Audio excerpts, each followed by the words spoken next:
May hawak isang pulis, Sergeant Mayo. Nag-usap kami ng Chief of Police ng ating Pangulo. 2 years ago, narinig niyo ko sa telebisyon. Pinag-resign ko lahat ng general at lahat ng koronel ng PNP upang linisin ang Philippine National Police. Mga kasama, 18 ang tinanggap na resignation, 54 ang dinimanda at 4 tinanggal kaagad. Bakit natin ginagawa ito? Sapagkat 99.9 ng pulis ay mga bayani. Iilan itong sumisira sa kanyang pangalan.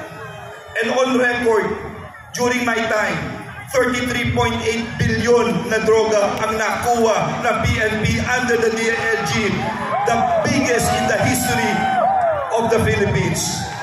Pagkatapos nun, si Alice Goo, nagpunta tayo ng Indonesia. Kinuha natin si Alice Goo at dinala sa Pilipinas. Nakakulong siya ngayon. At pinakahuli, si Pastor Apollo Kibuloy. Kinuha natin ito sa Davao, 2,000 ang dinala natin. Tandaan niyo ito, para isang magaling kang leader, dapat may kumpiyansa ka maski mag-isa ka, tumayo ka. Dapat may tapak ang gawa ng desisyon mo. At higit sa lahat, dapat may puso kang makinig at mahalin ang iyong kapwa. Ang aking lola po ay isang katulong.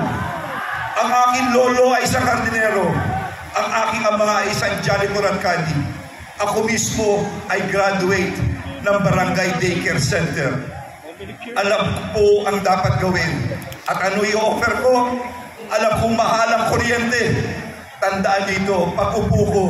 Ito'y 20 years ago no congressman ko, nilabanan ko ang buwis sa kuryente dahil nagmamahal tayo, pangalawa tayo sa pinakamahal sa buong ASEAN. At yun ang una ko ipa-5. Papababain natin ang presyo ng kuryente sa buong Pilipinas. Malolos, Bulacan sa inyo lahat. Maraming salamat. Mahal na mahal namin kayo. Malakas na hiyawan muli para kay Attorney Glenhor Avalos!